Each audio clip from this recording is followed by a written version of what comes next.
அனைவருக்கும் வணக்கம். ஒரு ஜாதகத்தில் லக்னம் லக்னாதிபதி வலுவிழந்து விட்டாலே அந்த ஜாதகத்துக்கு அடிப்படை விஷயங்களே பார்த்தீங்கன்னா ரொம்ப தாமதமாக தான் கிடைக்கும். மேலும் அந்த ஜாதகத்துக்கு பார்த்தீங்கன்னா அதாவது பெரிய லட்சியங்கள் எண்ணங்கள் எதுவும் இருக்காது. ஏதோ வாழ்க்கையை ஓட்டுகிறோமோ என்ற அளவில் தான் இருக்குமே தவிர பெரிய லட்சியங்கள் எதுவும் நடக்காது. வாழ்க்கைக்கு அடிப்படை தேவையான விஷயங்கள் அனைத்தும் தடைபடும். ஜாதகருக்கு யாராவது கீ கொடுத்துக்கிட்டே இருக்கணும்.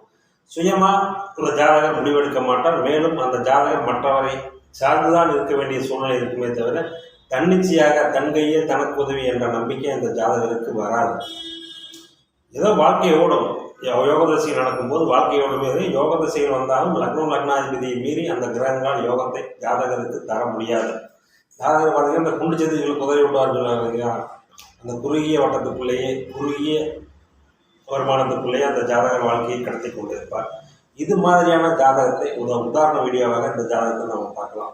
இந்த ஜாதகர் பிறந்தது 5/5/92 7:20 PM அளவில் பிறந்திருக்கார். விருச்சிக லக்னம், ரிஷபராசி, மிருகசீரிஷ நட்சத்திரம். லக்னத்துக்கு 2ஆம் வீட்டில் ராகு, 3ஆம் வீட்டில் சனி, 5ஆம் வீட்டில் செவ்வாய் புதன், 6ஆம் வீட்டில் சூரியன் சுக்கிரன், 7ஆம் வீட்டில் சந்திரன், 10ஆம் வீட்டில் குரு. இதுதான் இந்த ஜாதகத்தினுடைய கிரக நிலை. இந்த ஜாதகத்தில் பார்த்தீங்கன்னா லக்னாதிபதி நீச புதனுடன் இணைந்து 6ஆம் வீட்டுக்கு 12இல் மறைந்தாலும் திரிகோணத்தில் பாபர்கள் அமரக்கூடாது என்பதற்கிணங்க லக்னாதிபதி அங்கே அமர்ந்து சனியின் பார்வையை பெறுகிறார். இது முழுக்க முழுக்க லக்னாதிபதி வலுவிழந்த நிலை. லக்கணத்தை பார்த்தீங்கன்னா ஒரு உச்ச கிரகம் பார்த்தாலும் அந்த உச்சம் பாவராகி பார்க்கிறார். அதாவது அமாவாசை விட்டு விலகி வளர்பிறை சந்திரனாக இருந்தாலும் அவர் பஞ்சமதிக்கு மேலே தான் ஓரளவு ஒளித்தன்மையுடன் இருப்பார். இங்கே கிட்டத்தட்ட அமாவாசைக்கு நெருங்கிய சந்திரன் தான் லக்னத்தை பார்க்கிறார். இந்த அமைப்பில் லக்னமும் கெட்டது, லக்னாதிபதியும் கெட்டிருக்கிறார். இந்த ஜாதகத்துக்கு பார்த்தீங்கன்னா அந்த ஜாதகர் அதாவது சொற்ப சம்பளத்தில் ஒரு பேங்க்கில் ஒரு வேலையில் இருக்கார். ஒரு சொற்ப சம்பளத்தில் அதாவது மாதம் 20-25 இந்த சம்பளம் வாங்கிட்டு இன்னும் சொந்த வீடு இல்லை, திருமணம் நடக்கலை. இந்த ஜாதகரே பார்த்தீங்கன்னா எதை பற்றியும் அதாவது பெரிதாக லட்சியங்கள் இல்லாமல் வாழ்ந்து கொண்டிருக்கிறார். திருமணம் இன்னும் நடக்கவில்லை. போதாக்குறைக்கு யோக திசையான குரு திசையான இந்த ஜாதகருக்கு நடந்துட்டு இருக்கு. அந்த குரு அப்படி ஒன்றும் இந்த யோகத்தை இந்த ஜாதகருக்கு இது நாள் வரையும் தரவில்லை. காரணம் என்ன? லக்னம் லக்னாதிபதி முழுமையாக கெட்டு விட்டார்கள். இங்கே சூரியனை சுக்கிரனும் இணைந்து குருவின் பார்வையில் இருப்பதால் ஏதாவது ஒரு வேலையில் 6ஆம் இடம் வலுத்து இருப்பதால் இந்த ஜாதகருக்கு ஏதாவது ஒரு வேலை கிடைத்து அந்த வேலையில் குறைந்த சம்பளத்தில் அதாவது லக்ன லக்னாதிபதிக்கு வலுவிக்கிறப்பத்தான் ஒருத்தர் சம்பாதிப்பார். லட்சங்களை சம்பாதிப்பாரா, ஆயிரக்கணக்கில் சம்பாதிப்பாரா, கோடிகளை சம்பாதிப்பாரா, இது எல்லாமே லக்னம் லக்னாதிபதியின் அமைப்பு வைத்துத்தான் தீர்மானிக்கப்படும் என்பதற்கிணங்க இந்த ஜாதகர் அந்த குறைவான சம்பளத்தை வாங்கி கொண்டு அதுக்குள்ளேயே வாழ்க்கையை ஓட்டிக்கொண்டு வெளி உலகத்திற்கு தன்னை அடையாளப்படுத்தாமல் ஒரு குறுகிய வட்டத்திற்குள்ளேயே இந்த ஜாதகர் வாழ்ந்து கொண்டிருக்கிறார். இந்த ஜாதகருக்கு இன்னும் திருமணமாகவில்லை. சூரிய தசை சுக்கிரபுத்தி தான் நடந்துருக்கு. அந்த சுக்கிரபுத்தியில் திருமணம் ஆகிடும்.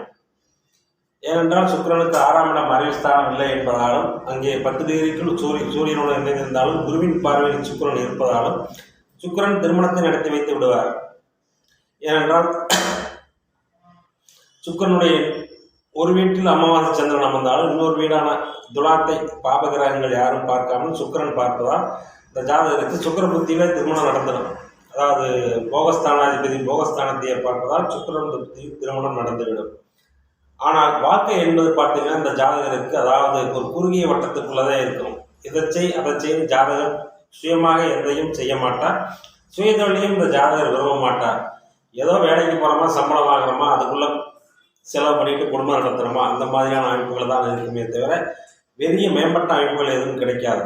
லக்ன லக்னாதிபதி கெட்டவங்க எந்த யோக திசை நடந்தாலும் பெரிய யோக பலன்கள் எதுவும் நடக்காது. இதுக்கு முன்னாடியே பார்த்தீங்கன்னா 2ஆம் இடத்தில் இருந்த ராகு குருவின் பார்வையை பெற்றாலும் அந்த ராகு ஒன்றும் பெரிய யோகத்தை இந்த ஜாதகருக்கு செய்யலை. ஏதோ கொஞ்சம் படிச்சிருக்கார் அவ்வளோதான் அவளையே, மற்றபடி எந்த விதமான பெரிய யோகங்களும் இந்த ஜாதகருக்கு ஈடுபடவில்லை. குரு திசை நடப்பதாலும் குரு வலுப்பெற்று திசை நடத்துவதாலும் குருவின் காரகமான ஆண் வாரிசு இந்த ஜாதகருக்கு கிடைக்கும் என்பதால் இந்த ஜாதகருக்கு அதாவது குரு திசை சுக்கிரபுத்தி தாம்பத்திய சுகத்தை தர வேண்டும் என்பதால் சுக்கிரபுத்தியில் திருமணம் நடக்கும். மேலும் இந்த ஜாதகத்தை பார்த்தீங்கன்னா தந்தையாக இருக்கிறார், ஆனால் தந்தையாக இருக்க மாட்டார். ஏனென்று கேட்டால் சூரியன் குருவின் பார்வையில் இருந்தாலும் 9ஆம் இடத்தை சனி பார்ப்பதால் தந்தையை விட்டு பிரிந்திருக்கக்கூடிய சூழ்நிலை இந்த ஜாதகருக்கு ஏற்படும். இங்கே சூரியன் கெட்டிருந்தால் தந்தையே இல்லை என்று கொண்டு வரலாம். சூரியன் கெடவில்லை. ஆனால் சனி 9ஆம் வீட்டை பார்த்து கெடுக்கிறார். 9ஆம் அதிபதி அமாவாசை சந்திரனாக இருக்கிறார். இந்த அமைப்பில் தந்தையார் இருக்கிறார். தந்தையாரால் ஜாதகருக்கு பிரயோஜனம் இல்லை. தந்தையார் வழி சொத்துக்கள் வேண்டுமானால் சிறிதாக கிடைக்கும். ஏனென்றால் சிம்மத்தில் குரு இருப்பதால். இதுதான் இந்த ஜாதகத்தினுடைய சொந்த வீடு இல்லை, திருமணம் இல்லை, வாழ்க்கையில் முன்னேற்றம் இல்லை, குறைந்த சொற்ப சம்பளத்தில் தான் வேலைக்கு செய்து கொண்டிருக்கலாம். அந்த வேலையிலும் திருப்தி இல்லாத நிலை தான் இந்த ஜாதகருக்கு நிலவுகிறது. இதுக்கு எல்லாமே காரணம் யோக தசை குருதசை தான் நடக்குது. எல்லாத்தையும் தரணுமே பெரிய, அதாவது என்னதான் இருந்தாலும் ஜாதகத்தின் அடிப்படை கட்டமைப்பு நன்றாக இல்லை என்றால் எந்த யோகமும் முழுசாக செயல்படாது. பொதுவாகவே நம்ம உடம்பில் முதல் பாகமான தலை கெட்டுவிட்டால் எல்லாமே கெட்டுவிடும் என்பதன் போல ஒரு ஜாதகத்தில் லக்னம் லக்னாதிபதியை கெட்டுவிட்டால் பெரிய யோகங்கள் எதுவும் ஜாதகருக்கு கிட்டாது.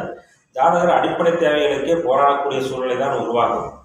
இங்கே பார்த்தீங்கன்னா இந்த ஜாதகர் சொந்த வீடு இல்லாமல் அந்த குறைந்த சம்பளத்தை வைத்துக்கொண்டு தாயாருடன் குடும்பத்தை நடத்தி கொண்டிருக்கிறார். இந்த மாதிரியான அமைப்புகளில் லக்னம் லக்னாதிபதி கெடும் பொழுது எல்லாமே தாமதமாக கிடைக்கும் அமைப்பு தான் ஜாதகருக்கு. மேலும் ஜாதகர் ஒரு குறிப்பிட்ட அளவுக்கு மேல் வளர்ச்சி அடைய முடியாது. இந்த சமுதாயத்தில் ஒரு ரெகக்னைசேஷன் அங்கீகாரம் என்பது அந்த ஜாதகருக்கு கிடைக்காது. அது போன்ற நிலை தான் அந்த ஜாதகருக்கு இருக்கும். எனவே ஒரு ஜாதகத்தில் லக்னம் லக்னாதிபதி கெடுவது அந்த ஜாதகத்தின் அத்தனை யோகங்களையும் பங்கப்படுத்தும் என்பதற்கு இந்த ஜாதகம் ஒரு நல்ல உதாரணம்.